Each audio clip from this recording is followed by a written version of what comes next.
Everything you need to know about epilepsy. What is epilepsy? Epilepsy can be described as a chronic disorder that causes unprovoked and recurrent seizures. A seizure refers to a sudden surge of electrical activity in the brain. There are two types of seizures. Generalized seizures can affect the entire brain. Focal seizures, or partial seizures, affect only one area of the brain. Mild seizures can be difficult to identify. This can occur for a few seconds and you may not be conscious. Spasms or uncontrollable muscle twitches can occur during stronger seizures. They can last from a few seconds up to several minutes. Some people may become confused or lose their consciousness during a stronger seizure. It is possible to forget about the event. You might experience a seizure for many reasons. These are high fever, head trauma, very low blood sugar, alcohol withdrawal. Epilepsy, which affects 65 million people worldwide, is a common neurological disorder. It affects approximately 3 million Americans. Epilepsy can happen to anyone but is more common in children under age 5 and adults over 65. It is slightly more common in males than it is in females. Epilepsy is a condition that cannot be cured. However, medications and other strategies can help manage the disorder. What are the signs and symptoms of epilepsy? Epilepsy is characterized by seizures. Different symptoms can be experienced depending on the type of seizure. Focal, partial seizures. A partial seizure is a mild, temporary loss of consciousness. These are the symptoms. Modifications to the senses of taste, smell and sight, hearing, and touch. Dizziness. Tingling sensations and limb twitching. Complex partial seizures can cause loss of consciousness or awareness. Other symptoms include staring blankly, unresponsiveness, repeating repetitive movements. Generalized seizures. Generalized seizures affect the entire brain. There are 6 types. Absence seizures, also known as petit mal seizures, can cause a blank stare. This seizure can also cause repetitive movements such as blinking or lip smacking. A temporary loss of awareness is also common. Tonic seizures cause muscle stiffness. Atonic seizures can cause muscle loss and lead to sudden falls. Clonic seizures can be described as jerky, repeated muscle movements in the arms, neck, or face. Myoclonic seizures can cause rapid, uncontrollable twitching in the arms and legs. Tonic-clonic seizures were once known as grand mal seizures. Stiffening of the body. Shaking. Loss of bladder control or bowel control. Biting the tongue. Loss of consciousness. You may forget having a seizure or feel a little sick for a while after it. What causes an epileptic seizure? Some people can identify situations or things that could trigger seizures. Voici quelques-unes of the most common triggers. Lack of sleep, fever or illness, stress, bright lights, flashing lights or patterns, caffeine, alcohol, drugs, and medicines, skip meals, eating too much, or avoiding certain food ingredients. It can be difficult to identify triggers. It's not always easy to identify triggers. A combination of several factors can trigger a seizure. A seizure journal is a great way to identify triggers. Note the following after each seizure. Day and hour. What activity were you involved in? What was going on around you? Unusual sights, sounds, and smells. Unusual stressors. What you were eating and how long ago it had been. How tired you are and how well you slept the night before. To determine if your medication is working, you can also use your seizure diary. Take note of how you felt before and after the seizure. Also, take note of any side effects. The journal should be brought with you to the doctor. It could be helpful in adjusting your medication or exploring other treatment options. What causes epilepsy? The cause of epilepsy is unknown for 6 out of 10 epileptics. Seizures can be caused by many things. There are many possible causes. Traumatic brain injury, scarring of the brain following a brain injury, post-traumatic epilepsy, very high fever or serious illness. Stroke is the leading cause of epilepsy among people over 35. Other vascular diseases. The brain is not getting enough oxygen. Brain tumor or cyst.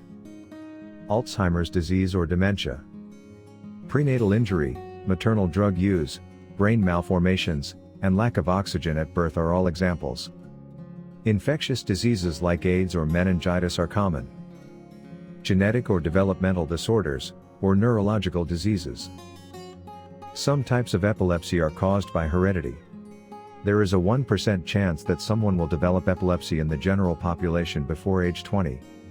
Your risk of developing epilepsy if you have a parent with epilepsy that is genetically linked increases to 2 to 5%. Some people may be more susceptible to seizures due to environmental triggers because of their genetic makeup. Epilepsy can occur at any age. Epilepsy diagnosis is usually made in the early years of childhood or at 60. How can epilepsy be diagnosed? You should see your doctor immediately if you think you may have had a seizure. Seizures can be a sign of serious medical issues.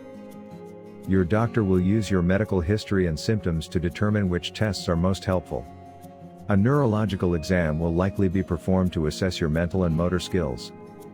To diagnose epilepsy, it is important to rule out other causes of seizures. A complete blood count will be ordered by your doctor.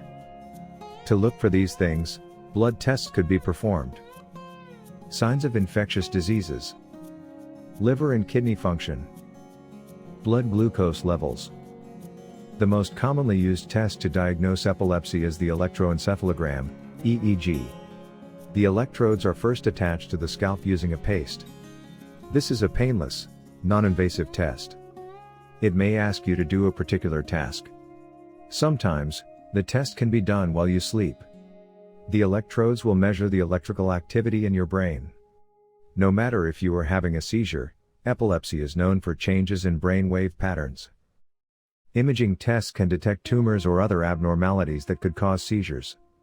These tests could include CT scan, MRI, positron emission tomography, PET, computerized tomography with single photon emission. If you experience seizures that are not reversible or apparent, epilepsy can be diagnosed. What is the treatment for epilepsy? Most people can manage epilepsy. The severity of your symptoms, your health, and how well you are responding to therapy will all influence the treatment plan. There are several treatment options available. These drugs can help reduce seizures. They can reduce seizures in some cases. The medication must be used exactly as directed to ensure effectiveness. Vagus nerve stimulator. This device is surgically implanted under your chest skin and stimulates the nerve running through your neck. This device can prevent seizures. The ketogenic diet. This high-fat, low-carbohydrate diet is beneficial for more than half the people who aren't responding to medication. Brain surgery. This involves removing or altering the area of the brain responsible for seizure activity. The research into new treatments continues. Deep brain stimulation is one possible treatment. This involves implanting electrodes into your brain. A generator is then implanted into your chest. To decrease seizures, the generator sends electrical impulses through your brain. A pacemaker-like device is another avenue for research. It would monitor brain activity and send an electric charge or drug to stop seizures. Radiosurgery and minimally invasive surgery are also being studied. Epilepsy medication. Anti-seizure medication is the first-line treatment for epilepsy. These drugs reduce seizures severity and frequency. These drugs can't stop seizures that are already occurring, and they don't cure epilepsy. The stomach absorbs the medication. It then travels through the bloodstream to reach the brain. It alters neurotransmitters, reducing the electrical activity that can lead to seizures. Anti-seizure drugs pass through the digestive system and are expelled through the urine. There are many anti-seizure medications on the market. Your doctor may prescribe one drug or several drugs depending on your type of seizures. The following are common epilepsy medications: levetiracetam, Keppra; lamotrigine, Lamictal; Topamax, topiramate; valproic acid, Depakote; carbamazepine, Tegretol, ethosuximide, Xarontin. These medications can be taken either once or twice daily in liquid, tablet, or injectable form. The lowest dose will be used, but it can be increased or decreased until the medication starts working. These medications should be taken as directed and must be taken regularly. Side effects could include fatigue, dizziness, skin rash, poor coordination, memory problems. There are rare, but severe side effects that can occur. These include depression and inflammation of other organs or the liver. Although epilepsy can be different for everyone, most people find relief with anti-seizure medication. Epilepsy can be treated with medication and some children may stop having seizures. Is there an epilepsy cure? Although epilepsy is not curable, early treatment can make all the difference. Brain damage can result from uncontrolled seizures or prolonged seizures. Epilepsy can also increase the risk of sudden unanswered death. It can be managed. Medications are usually sufficient to manage seizures. There are two types of brain surgery that can reduce or eliminate seizures. Resection is the procedure that removes the area of the brain from which seizures are originating. Disconnection can be performed if the brain area responsible for seizures is too important or too large to be removed. This involves cutting into the brain to interrupt the nerve pathway. This prevents seizures from spreading to other areas of the brain. Research has shown that 81% of severe epilepsy patients were completely or nearly seizure-free 6 months after surgery. 72% of those with severe epilepsy were still seizure-free after 10 years. There are many other avenues of research that continue to explore the causes, treatment, or potential cures of epilepsy. There is no cure for this condition, but the right treatment can make a significant difference in your health and the quality of your life.